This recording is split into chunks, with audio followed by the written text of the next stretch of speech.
Coming up on Great TV, we are raising the roof. Raising the roof. With this week's secret ingredient, plus your questions and great plates too. Fire it up.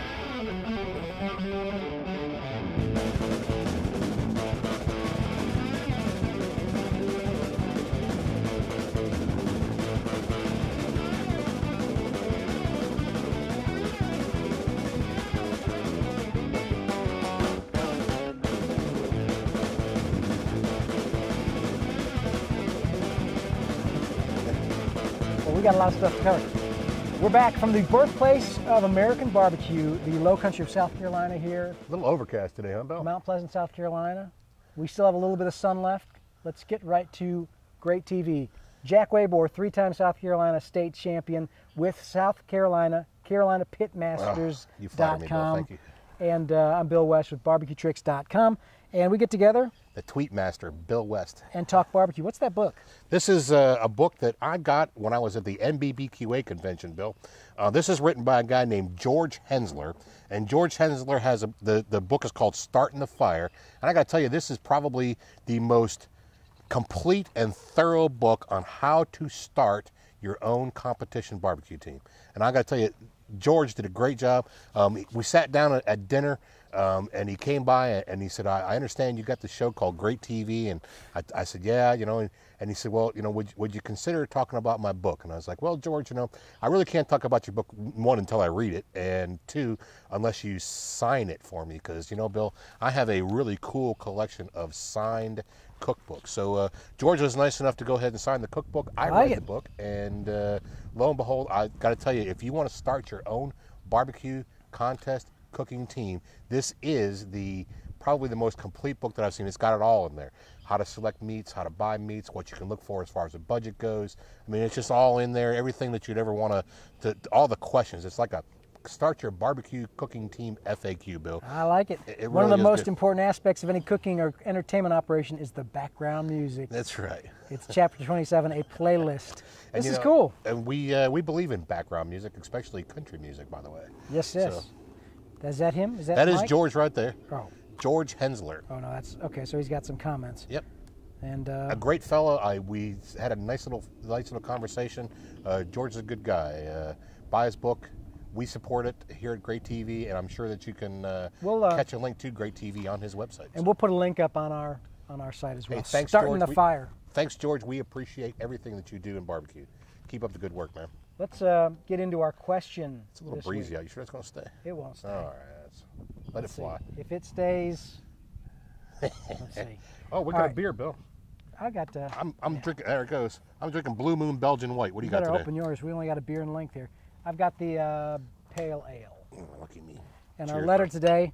Keep it off the iPad. Coming from Kyle Fitzgerald, he says, I've been smoking food for 2 years now. I'm hooked. All I've heard before, mostly read that when you cook fat side up. But he was surprised when you said that was BS. BS. Listening to you on all the episodes, I believe you know what you're talking about. Love the tips you give. What you were saying made sense about when the meat is cooked, everything is pushing out. So I was wondering where or why a lot of people say cook fat side up. It made sense when I heard it, but about the fat renders out and helps keep the brisket moist. But what really happens then? Does it help keep the meat moist but not marinate? Or does the juice just run off the meat? What do you say? What do I say? Yeah. Well, first of all, I know basically you said this one time, but we need some clarification on this. A lot of guys think, or a lot of cooks, amateur cooks will tell you that when you cook meat fat side up, that the juices from the fat and the liquid from the fat will make its way down through the meat and somehow or another keep the meat moist. And Bill, that's BS. Okay. Only because basically the fat is running off of the meat. Now, hey, it will keep the meat out crust, the outer crust moist because the fat, the liquids are running off and they're keeping the meat juicy on the outside and the fat is rendering and it's doing its thing. But when you're making barbecue, the secret is to render the internal fat of the meat in such a way that it exits the meat but most of it, a good part of it, stays in the meat and keeps the meat moist. Okay. So you're not, you can cook a piece of meat low and slow, and it will render out and it will dry out, but it just takes a long time for that to happen. So basically what you're doing is you're breaking down the collagen within the meat itself, and you're allowing that moisture to break out and to do its thing within the meat, and kind of what I call it, blooming is what I call it. And all that goodness just stays right in there, especially because we all know fat is flavor, and it just makes it all good. And that's why that's why the internal meat stays juicy. It's not because of the fat cap on the outside is keeping the inside juicy. You use the fat cap to put it against or towards your fire source to protect the meat from the radiant heat that's coming up against it. And that's what you want to do. A lot of guys cook fat side up, and that's true. You can cook fat side up if your heat is coming across the top of your cooker, or it's coming down from the top, and the heat is rolling around and coming down from the top. If your fire is down low, you want to cook fat side down, because you're using the fat cap to protect the meat against the radiant heat. And that's the truth. Now, when you cook fat side down, though, and it's on a grate, you need to have some sort of, it's got to be indirect, because you don't want that fat cap directly over flame, do you? No, well, you can. I mean, certainly one of the things that that barbecuers in general really like to have, or they think that there's a flavor that involved, is when you cook meat directly over coals, the fat dripping on the coals produces a charcoal kind of a smoke that comes up and flavors the meat.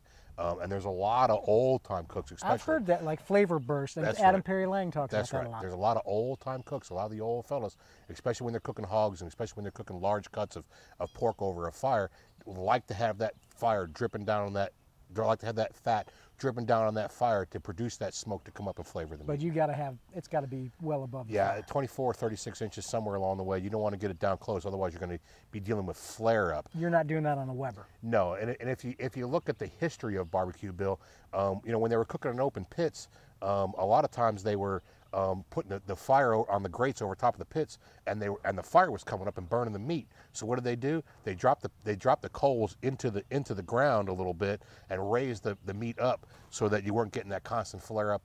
And then even in the older days, they were building block pits and putting a lid on top, and that's what kept the fire from flaring. Well, that also adds as a fuel source, I would guess, right? That's right. Somewhat. Somewhat. But the flavor thing is legit? The flavor thing is legit. There you go. All right, thanks for the letters. We always love getting them. Bill at greattv.com or Jack at greattv. Send it to me. I'm ready to answer any question that comes down the pike. You haven't stumped me yet, Bill. All right, we also get your great plate photos there, which are just pictures of stuff that you've cooked or you've tried. And you got one, actually you're providing the great plate photo here. Look at that, some ribs. Yeah, Describe this for everybody. This week we spent some time out in the pits working on the Oklahoma Joe. We cooked some ribs and some sausage, and this is a picture of the ribs. I made biscuits in the morning, so you see a nice homemade biscuit there in the top. And we put a little broccoli and a little corn there to give the plate some color. But I tell you what, those ribs were fantastic. Ribs on the Joe. They were awesome, dude. I actually like the way the light is hitting that slab right there. It looks good, doesn't it? Did it taste good? Awesome. You said it's fantastic. They were awesome. All right, send us your great plates. We love love getting them. Bill at greattv or Jack at greattv.com, or just go to greattv.com and submit a great plate. Or send them to me on Facebook. I'll be glad to go ahead and put them up for you. We're going to raise the roof with our secret ingredient time. But let's do our gadget first. Let's tease the secret ingredient, since it is such a secret. The secret ingredient today is the electric knife, Bill. And a lot of people laugh at me because, I got the gadget. The gadget. I'm sorry. Yeah, the gadget. Whoa, too many beers. I like the electric knife only because it allows me to get a clean cut on just about everything I do. And I can put this thing together. You want to do it, Bill? I'll try. I think that helps actually to know what. It's not battery operated, right? I got it. It's in there right now. Whoa, no, I got it upside down. Now they do have battery operated. Yes, right? they do. And I would have a battery operated one, except I'm afraid to go out on the field and need a full set of juice to cut up my ribs or my brisket. And I turn it on and I don't get what I need. We use an electric knife in contest situations almost exclusively. We do have sharp knives laying around, and you know that I got the awesome set of knives, Bill. But I'll tell you what, if you're looking to get a clean cut and you're looking to get a consistently clean cut, an electric knife is the way to go. It'll slice ribs, it'll slice brisket, perfect for you every time. Now, We make pulled pork. We don't make sliced pork, but it would do it for that. I too. always see this used mainly for brisket is what I That's think right. of when I see these, and I don't have one, so I kind of like, boy, that'd be cool, because sometimes when you're doing, my brisket will get so fall apart it can tear, but this would, I think, help that. It does. It helps it out a lot. I buy the cheap Black & Decker electric knife. I'm going to switch on that. We're looking at getting an electric fillet knife right now from a company called, I think, Cabela's is making it for us. Really? But I use a cheap Black & Decker one because it's at $15 and I throw it away when it's done. Buy me a new one. Available at your local discounter in every large town that you ever do a contest in. So if you ever forget it, it doesn't cost you a fortune to replace it. And like I said, it's $15. Anybody who does competition barbecue knows that $15 is basically disposable. So Wow. So that's the Black & Decker. the Black & Decker, that's the one I use. But this also, you use it for ribs, like Yes, during I competition? cut competition ribs with this only because I can get a good clean cut on it with it. I don't get anything fraying. I don't get anything going on. It's just good for doing that, and it'll saw through the cartilage pretty fast. There you go. Cartilage. All right, here's our ingredient, and this is actually, I thought this would be good. Raisins is our secret ingredient, and I saw this and I thought, what a great ingredient, because I saw it used in a recipe for like a steak sauce. That's right. Want a raisin? Raisins are very. These have probably been in the Raisins cabinet are 2 very years, are but- very prevalent in making sauces and stuff like that. Used as a sweetener. Raisins are sweet, so you grind them up and puree them up, and you use them in your. There's in your sauces. There's a little bit of umami in there as well. To be able to bring the flavor out. You can taste. Raisins are good. Hey, raisins are good. That's all there is to it. Yeah, it said like puree it into a paste, That's right. and Sweet. it was, Yummy. yeah, for a steak sauce. I could see with a little soy, and it has a good. Little soy, little Worcestershire sauce, man. You have a great steak sauce. And going then there. when you're done with the box, if I can get this right, Oh, you're gonna blow in the box and make a sound, are you? you think I can do it? Do If I think you can make do a it? whistle, Buddy, we're on TV, man. Nothing works when you do it on TV on the fly, bro. I know. When I tried to start the, I'm going to leave some raisins in here, and they'll guarantee me that it will not work. Go ahead, Bill. Give it a toot. And while I do that, where are you cooking next? We are. Go ahead. You're cracking me up.